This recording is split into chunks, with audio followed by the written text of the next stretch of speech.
नमस्कार, बहुत स्वागत है आपका टाइम्स नाउ नवभारत पर। मैं हूं आपके साथ बरखा शर्मा और ये स्पेशल सेगमेंट हम लेकर आए हैं आपके लिए सिलक्यारा टनल से।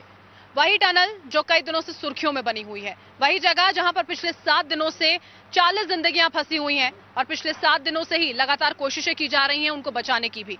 कई प्रयास किए गए, पहला प्रयास विफल रहा तो अमेरिकन ऑगर मशीन लाई जाती है जो टूट जाती है, दरारें आ जाती हैं। जो कोशिशें की जा रही हैं वो विफल रह रही हैं, लगातार अड़चनें उनमें आ रही हैं। हालांकि देखिए, वैज्ञानिक ये कहते हैं कि जब इस तरह के जो टेक्निकल काम किए जाते हैं तो उनमें इस तरह की चुनौतियां आना लाजमी है। लेकिन इन्हीं सब के बीच में एक पहलू और है जो चर्चा का विषय बना हुआ है और वो पहलू है बौखनाक बाबा का प्रकोप। ये हम नहीं, ये लोग कह रहे हैं। आखिर क्या है बौखनाक बाबा का प्रकोप, कैसे वो इस टनल से जुड़ा हुआ है, दिखाते हैं आपको इस रिपोर्ट में।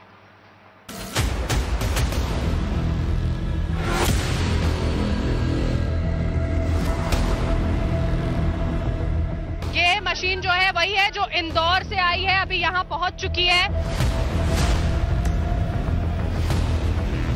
वो ऑगर मशीन जिसका इंतजार यहां पर किया जा रहा था। 150 घंटे, 40 जिंदगियां और एक जोरदार धमाका। इस धमाके ने न सिर्फ सुरंग के अंदर फंसे मजदूरों का रेस्क्यू रोका, बल्कि जो लोग पिछले 7 दिन से उन मजदूरों के बाहर निकलने की उम्मीद कर रहे थे, उनकी उम्मीदों को भी बड़ा झटका लगा। उत्तरकाशी की सिलक्यारा टनल में कल दोपहर 2:45 पर धमाका हुआ।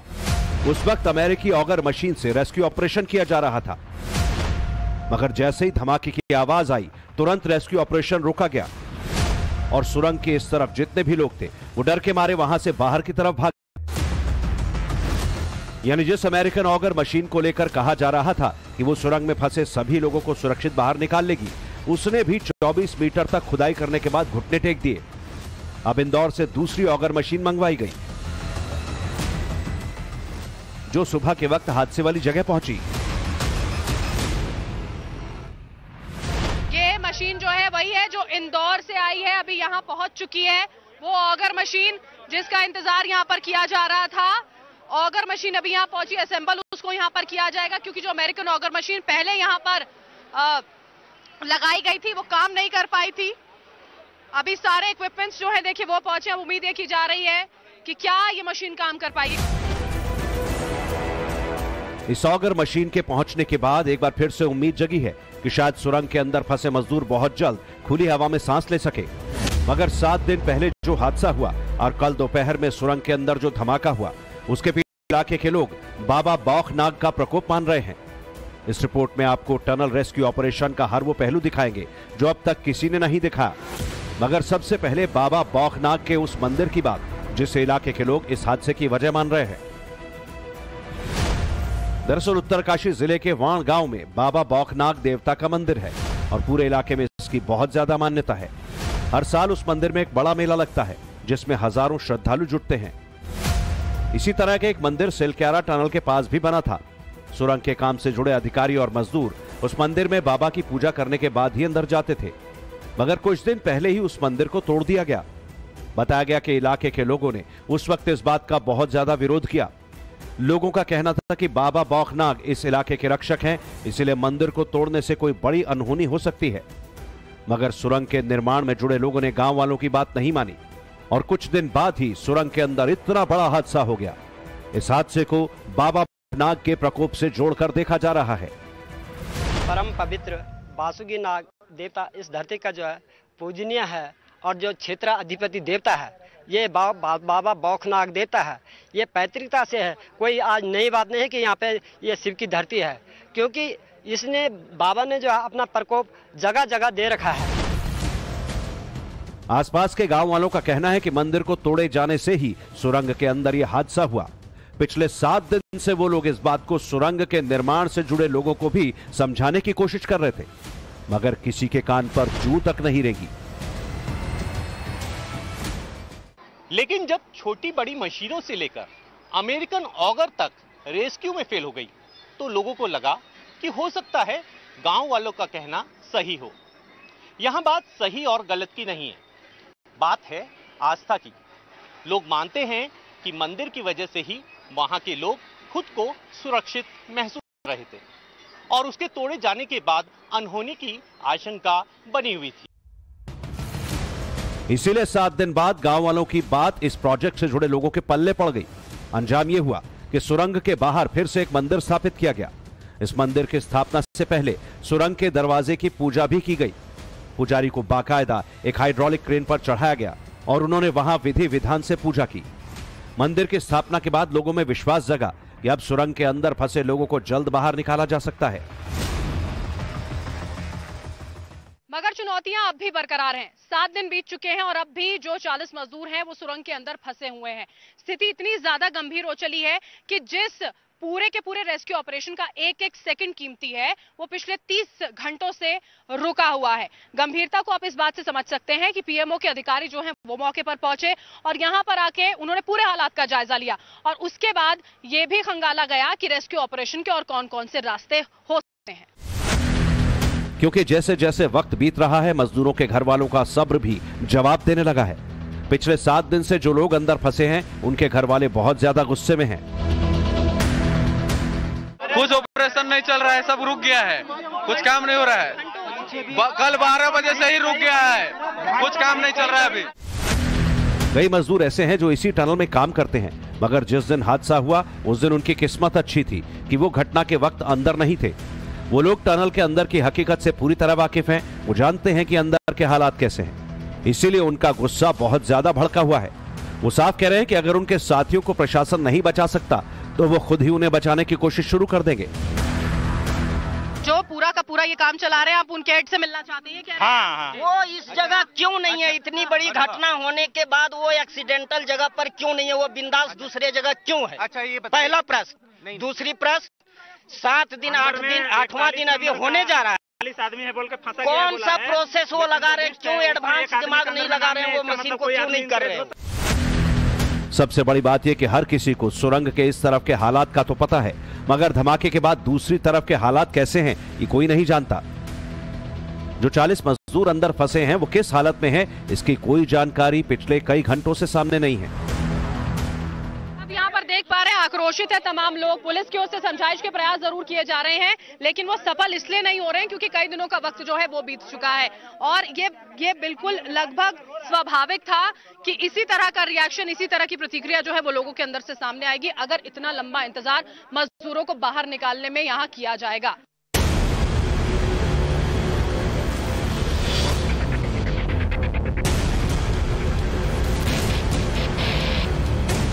इसलिए अब मजदूरों को बाहर निकालने के लिए नए प्लान पर काम किया जा रहा है। इस प्लान के तहत पहाड़ के ऊपर से सुरंग में पहुंचने का रास्ता बनाने की योजना है। इसके लिए अधिकारियों की एक टीम ने पहाड़ी के ऊपर जाकर सर्वे भी किया। आपको पहले मैं तस्वीरें यहाँ पर दिखाती हूँ। टनल के ठीक ऊपर से तस्वीरें निकलकर सामने आई थी जब पूरी की पूरी टीम जो है वो ऊपर से मुआयना कर सर्वे कर वापस लौटी है क्योंकि उसको प्लान सी के तौर पर देखा जा रहा है। प्लान सी इसीलिए क्योंकि हो सकता है ये प्लान बी जिस पर बहुत ज्यादा भरोसा जताया जा रहा था वो सफल ना हो पाए। ऊपर पहुंचकर 4 ऐसी जगहों को चुना गया जहां से सुरंग तक पहुंचने का रास्ता बनाया जा सकता है। इन 4 में से जो जगह सुरंग के सबसे करीब होगी वहां से वर्टिकल बोरिंग की जाएगी, यानी 90 डिग्री के कोण पर नीचे की तरफ खुदाई की जाएगी और वहां फंसे मजदूरों तक पहुंचने की कोशिश की जाएगी। उसके बाद सुरंग के अंदर से एक एक कर मजदूरों को ऊपर की तरफ लिफ्ट किया जाएगा और सुरक्षित बाहर निकाला जाएगा। मगर पहाड़ की चोटी से सुरंग तक की दूरी 100 मीटर से भी ज्यादा है और 100 मीटर की ऊंचाई से खुदाई करके सुरंग तक पहुंचने में कितना वक्त लगेगा ये अभी तक साफ।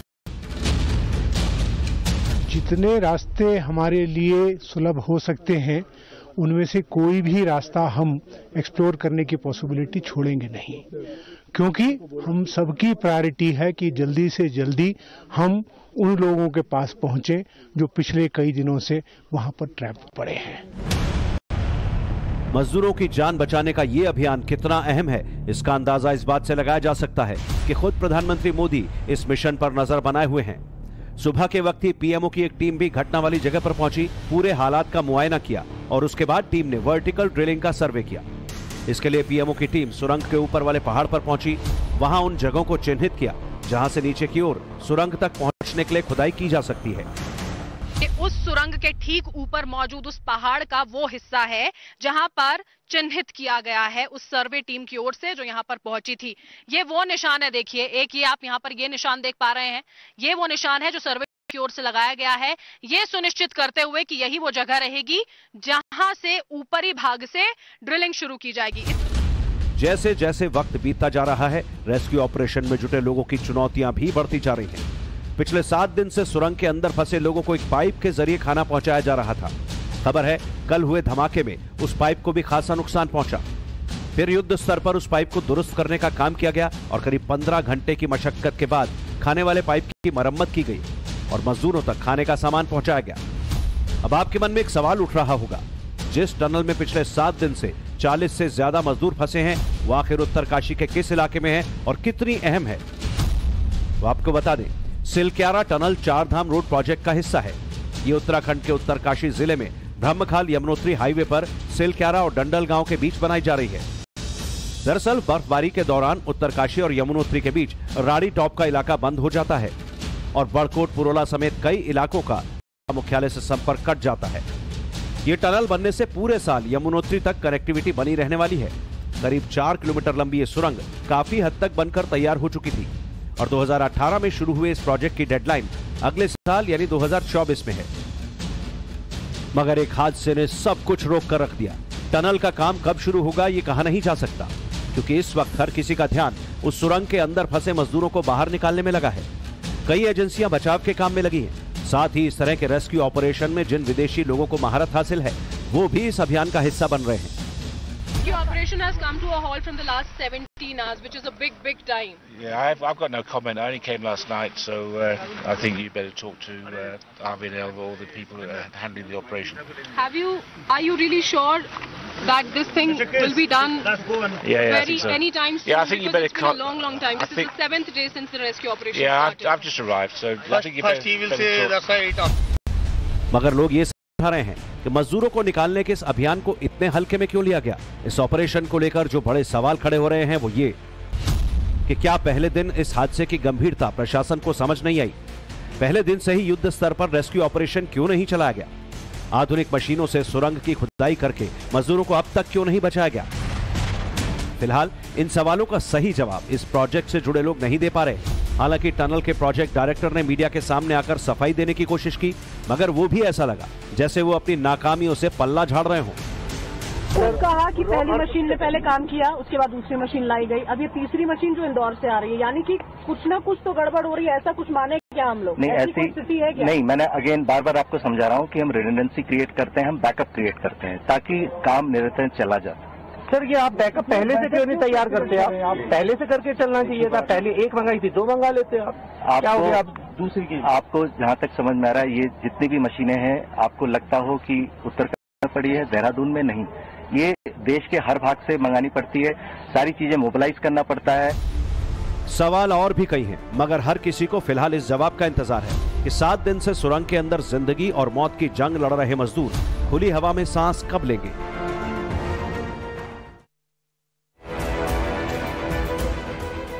कल हुए धमाके के बाद सुरंग के सामने की तरफ से रेस्क्यू की उम्मीदें काफी कम हो गई हैं, क्योंकि मशीन की ड्रिलिंग से जो कंपन पैदा हो रहा है, उससे सुरंग में दरार का खतरा बढ़ गया है। दरअसल सुरंग के अंदर अमेरिकन अर्थ ऑर्गर मशीन 1750 हॉर्स पावर की ताकत से ड्रिल कर रही थी। इतनी पावर से ड्रिल करने पर सुरंग में बहुत तेज कंपन पैदा हुआ और एक जोरदार धमाका वहां सुनाई दिया। इस धमाके के बाद ही रेस्क्यू ऑपरेशन रोकना पड़ा।